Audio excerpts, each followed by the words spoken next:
What do we think, Deuce, about Antonio Pierce? I mean, this is a Yeah. guy that he was playing in the NFL in 2009. So I mean, he's been coaching for a while, but he basically started coaching at Long Beach Poly High School as a head coach. Then was up to Arizona State for a while, which is his he went to Arizona actually. Was there until 2022, and then he became the linebackers coach, and now he's an interim head coach. Very Dan Campbell like track. Yeah, I love AP, man. I had the pleasure of being teammates with him my rookie year. And the great thing about him, right, he was an undrafted free agent. And Brady, you know this about him. This guy had to, scratch and claw for everything he got in the NFL. The respect that he got.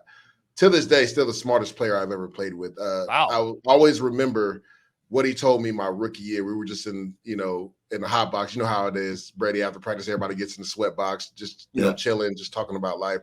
He was like, dudes, I see you working, man. Keep grinding away. He said, one thing you should do, though, he was like, learn every defensive spot, right, on the defensive line. Then move to the linebackers.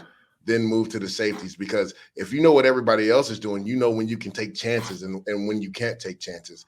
And, like, nobody had ever broke that down to me like that. And that's how he was able to stay in the league. Because if you look at him, right, he didn't look like the prototypical linebacker. He didn't have the body size of the prototypical linebacker, but he could outthink you on the field. He knew exactly where he needed to be every single play. So when you look at him taking over as head coach, Brady, you know this, most defensive guys, they want to be physical. They want to run the football, right? Yeah. Now, that probably doesn't bode well for Devontae Adams, but if Aiden O'Connell is going to be the quarterback, you're going to have to get the run game going because you have a young quarterback. Now, they will play action pass and take some shots with Devontae Adams, but he wants to keep the score close. That way they have an opportunity to win games at the end.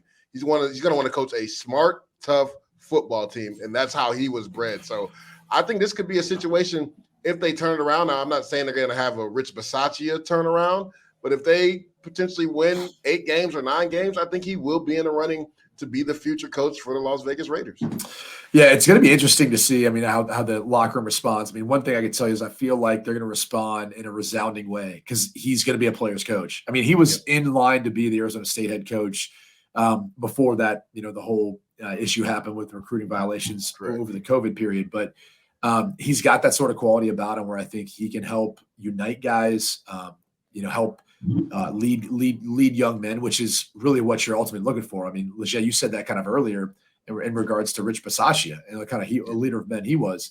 That's what I think like this team needs. Like this team is a team that they've got talent, they've got the ability, their defense has played well, they have studs on offense. It's just about figuring a way of putting it all together and getting this team to play some inspired football and making some plays here and there. Like it's a week-to-week business in the NFL. It really is.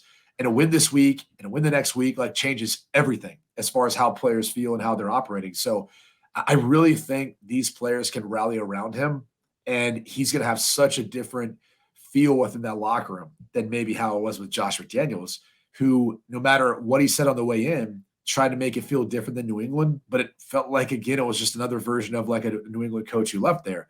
And that is a very kind of corporate, sterile feel.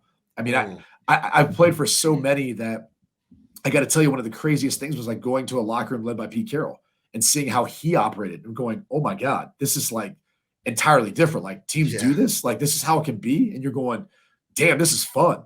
And I think this will be fun again for a lot of the players in the locker room because of the kind of leader like Antonio Pierce is.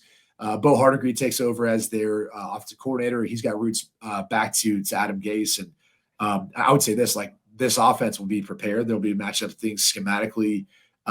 And I think they're going to take some shots and chances, but like watch how it may not be the quantity of targets that Davante Adams gets. Although I would say this, it will, if they're going to throw the ball 25 times, I bet Adams is the number 1 read on 22 of them.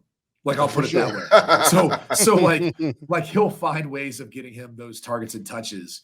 That doesn't mean that, defense doesn't take him away or something doesn't happen that doesn't allow the ball to go there. But like he still will get his fair share of opportunities, I think, along with Jacoby Myers and even the tight ends, as part of that. So he's Bo Hardigree's 39 years old. He's prepared for this moment. This is one of the more fascinating like teams to watch moving forward because they're not that far out of things in the AFC. No one is. Yeah. And like they're a team that like isn't that far away from turning things around, in my opinion.